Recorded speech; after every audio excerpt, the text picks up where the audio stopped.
माँ,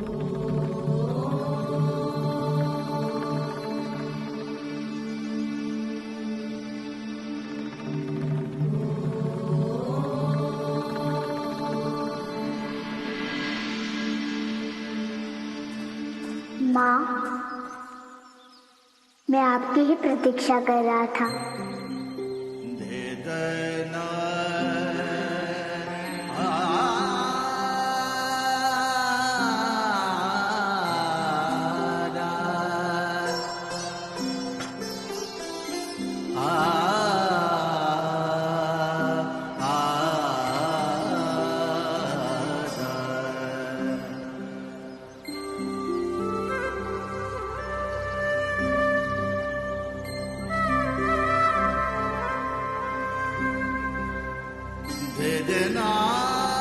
शिव,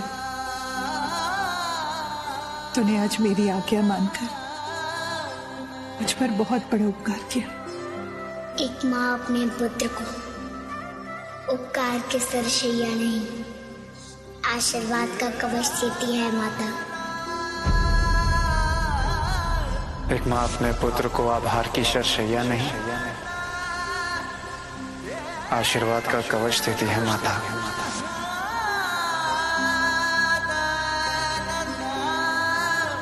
हाँ पुत्र,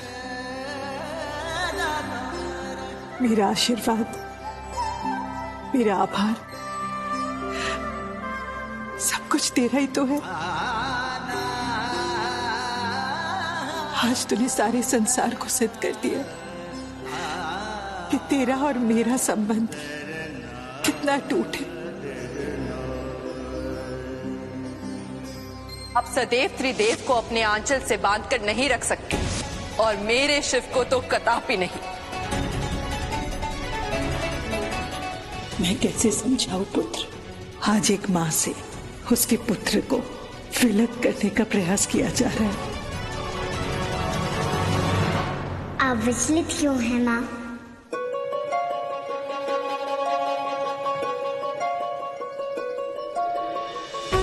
पुत्र शिव, जानती हूँ आज जो चुनौती मैंने देवी पार्वती को दी है वो मेरा आदर्श निर्णय नहीं था, परंतु एक माँ से उसके पुत्र को छीनने का अधिकार किसी को नहीं है, किसी को भी नहीं, उस परम आदि शक्ति को भी नहीं। माँ, शिव, मैंने एक निर्णय लिया है। कोई भी तुझे मुझसे छीन नहीं सकता है। मैं तुझे कहीं जाने नहीं दूंगी। जब तक तू ना चाहे कोई मुझे तुझसे छीन कर लेकर नहीं जा सकता है। आपके निर्णय का मान रखना मेरा दायित्व है माँ। मैं वचन देता हूँ, मैं आपके आज्ञा के बिना कहीं नहीं जाऊंगा माँ। शिव, आज जो कुछ भी हुआ उसके बाद तेरे मन में कोई शंका, कोई प्रश्न तो नहीं है ना? मैंने तो बस इतना अनुभव किया माँ कि वो देवी एक गहरी पीड़ा में है। किसी की खो जाने की पीड़ा ने उन्हें बहुत कठोर बना दिया है। उन्हें मन की शांति और प्रेम की आवश्यकता है माँ।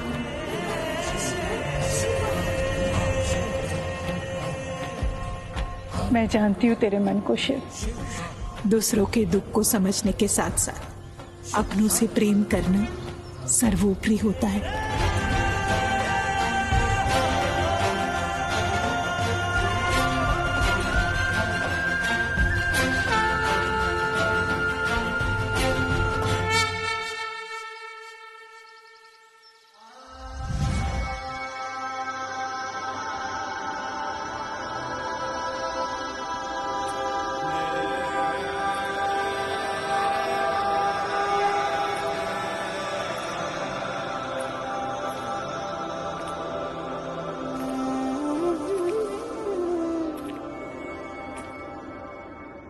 शिव कैलाशों के बासी धानी धार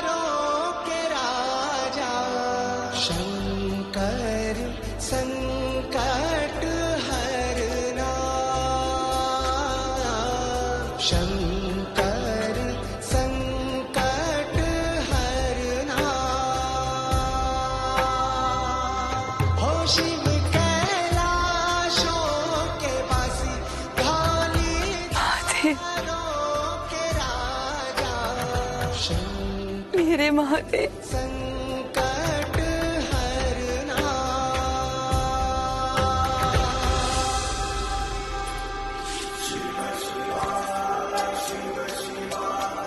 यदि ये स्वप्न है तो मैं कभी भी स्वप्न से बाहर नहीं आना चाहती महादेव। जिस प्रेम और शांति को मैंने खो दिया था, आज ऐसा प्रतीत हो रहा है जैसे उसे पुनः प्राप्त कर लिया हो। गिरजा,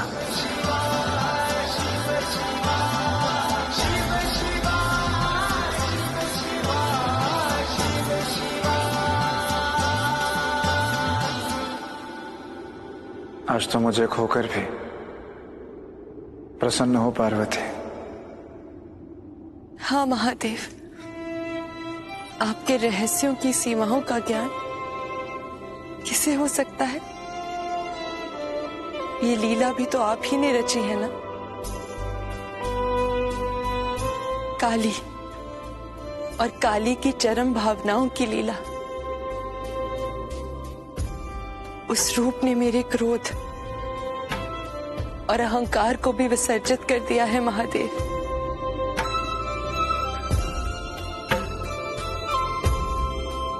मैं जानती हूं आपको बाल रूप से पुनः पाना इतना सरल नहीं है, परंतु वो मुश्किल भी नहीं है महादेव।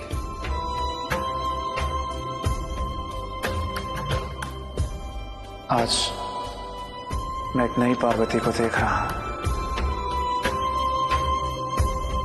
जिसने अपने लिए एक नए मार्ग का निर्माण किया है। और ये मार्ग इतना सरल होगा, इसकी तो मैंने कल्पना भी नहीं की थी। जानती हो पार्वती,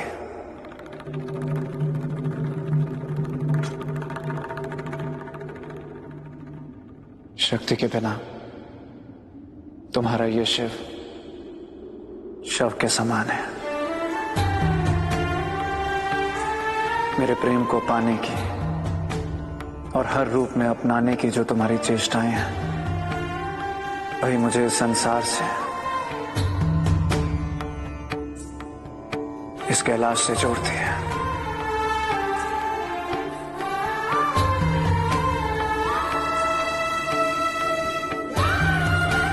महादेव,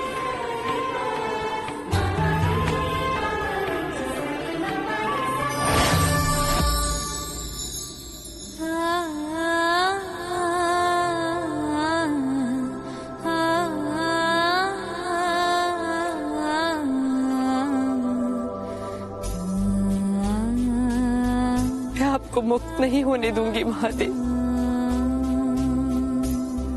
संसार के बंधन से तो आपको बंधना ही होगा, क्योंकि आपकी गिरजा की इच्छाएं अभी पूर्ण नहीं हुई है। ये विछो, ये विरह, ये पीड़ा मेरे प्रेम का अंग है और आप तक पहुंचने का मेरा मार्ग। और इस मार्ग से मैं आपको पुनः प्राप्त करूंगी।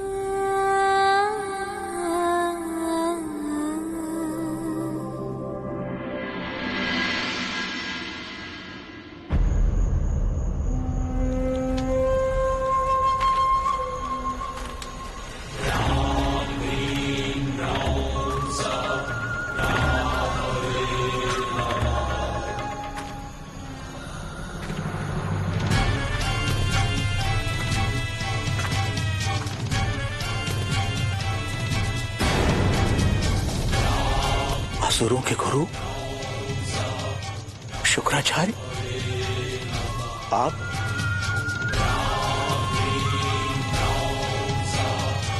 असुरराज अंधक के प्राणों की रक्षा कीजिए।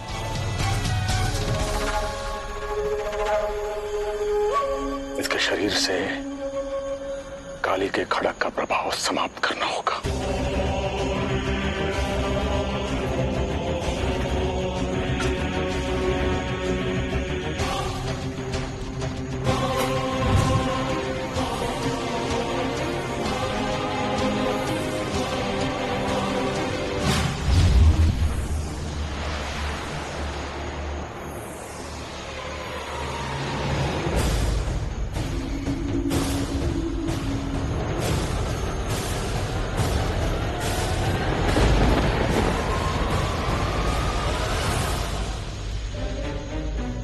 स्वप्न तो आप देख रही हैं सती अनुसुईया कि आप सदैव त्रिदेव को अपने आंचल से बांधकर नहीं रख सकती, और मेरे शिव को तो कदापि नहीं। एक समय अवश्य आएगा जब सभी त्रिदेव आपको छोड़कर अपने स्थान लौट आएंगे, अपनी वामांगियों के पास। देवी,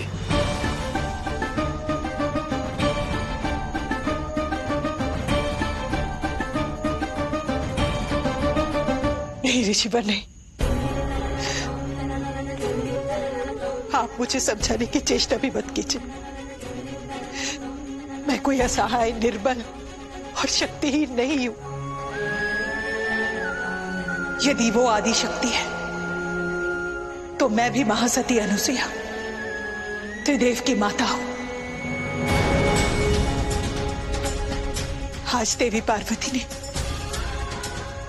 मुझे चुनौती दी है कि बिना मेरी इच्छा के वो मेरे शिव को, मेरे पुत्र को वापस ले जाएंगे, जो कदापि संभव नहीं, कदापि नहीं।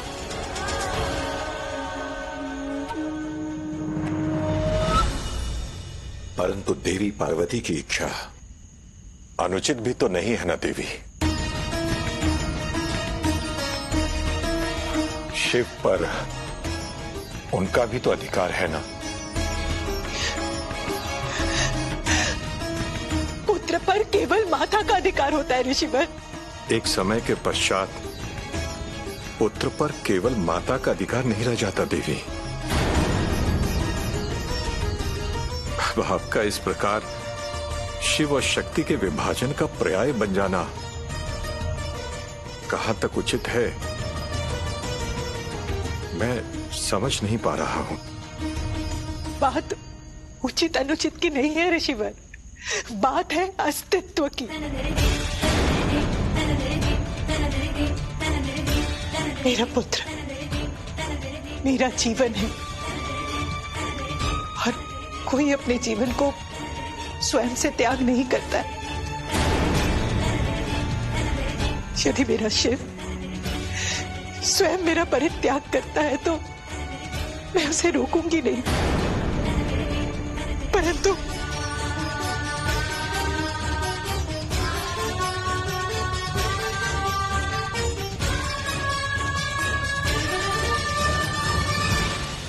बिना मुझे सूचित किए तुमने कैलाश पर आक्रमण किया। क्यों? मेरी समाधि का लाभ उठाया तुमने, और वो भी कैलाश पर आक्रमण। शिवद्रोही हो तुम, अंधक शिवद्रोही। और तुमने शिव के उस वरदान का भी अपमान किया है जिसके कारण आज तक असुर अस्तित्व में है और इतने शक्तिशाली भी। माता पार्वती को काली बनने पर विवश करने के तुम्हारे इस अपराध का एकमात्र दंड है निद्रा मृत्यु। जाओ, तुम लाखों वर्ष तक ग्रहों के मध्य त्रिशंकु की तरह भटकते रहोगे। जीवित होते हुए भी मृत अवस्था रहेगी तुम्हारी। तुम इसी योग्य हो, अंधक।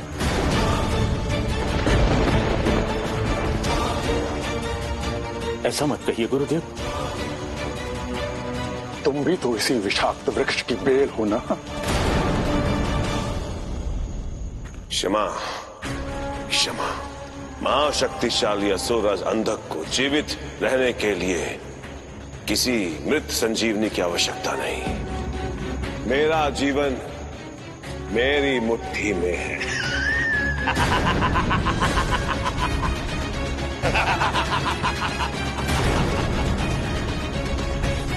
मैंने तुम सभी लोगों को आज यहाँ इसलिए बुलाया है क्योंकि यहाँ के उपरांत कैलाश की सीमा शुरू हो रही है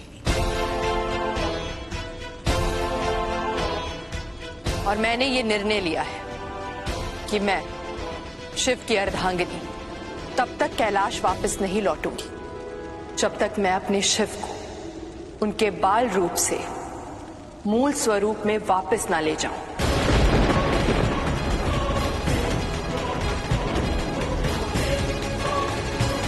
माता, ये मेरा अंतिम और अटल निर्णय है। इस बार मैं अपने शिव के बिना कैलाश नहीं लौटूंगी।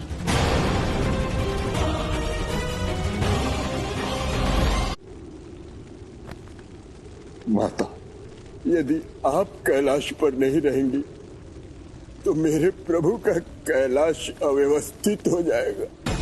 चिंतित मत हो नंदी, मेरी अनुपस्थिति में मेरी बहन गंगा मेरे सभी दायित्वों का निर्वहन करेगी।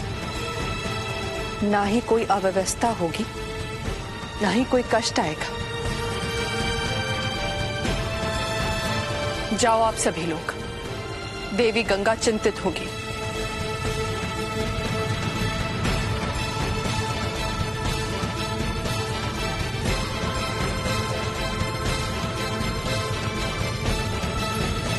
जाओ आप सब लोग, मुझे दुर्बल मत बनाओ। आप लोगों से अलग होना मेरे लिए भी दुखदाई है।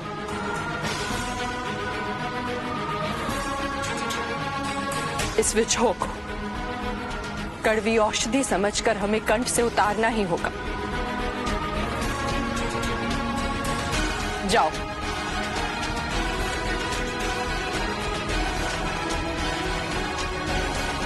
नंदी तुम भी जाओ। मैं नहीं जाऊंगा, आप मुझे भी अपने साथ ले चलिए।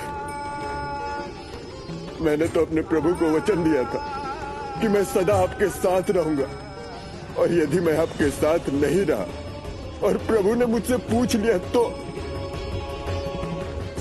मैं क्या उत्तर दूंगा प्रभु को। माता,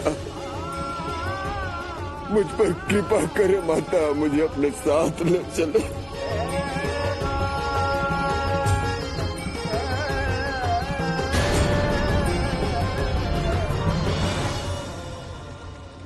आप तो भली भांति जानते हैं ना कि मुझे कोई नहीं मिटा सकता, और मुझे अस्तित्व में रहने के लिए किसी की सहायता नहीं चाहिए, क्योंकि मैं अविनाशी शिव के अंधकार से जन्मा हुआ जीव हूं। मैं भी अविनाशी हूं, अमर हूं। आप जानते हैं ना ये गुरुदेव। और अपनी इस विफलता से हारने के बाद भी मैं पार्वती को प्राप्त करने का प्रयास कदापि नहीं छोड़ूंगा, कदापि नहीं। मैं पुनः कैलाश पर आक्रमण करूंगा, और तब तक करता रहूंगा जब तक पार्वती को अपना ना बना लूं। जगत माता है वो अंधक, उनके विषय में ऐसा सोचना भी पाप है।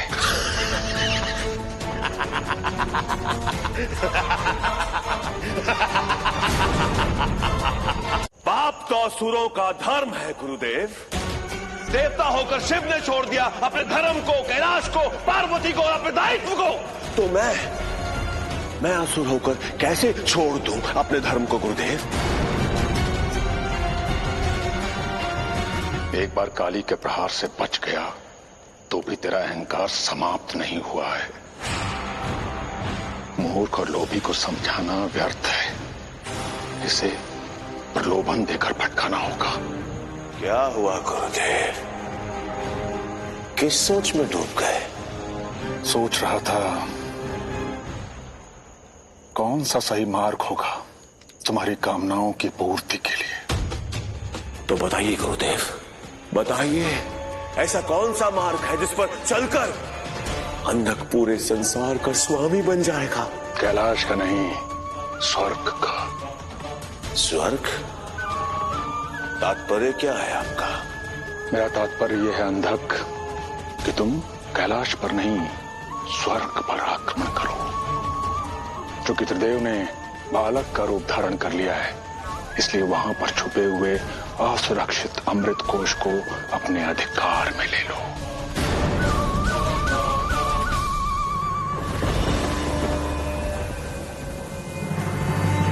फिर तुम्हें इस संसार का स्वामी बनने से कोई नहीं रोक सकता।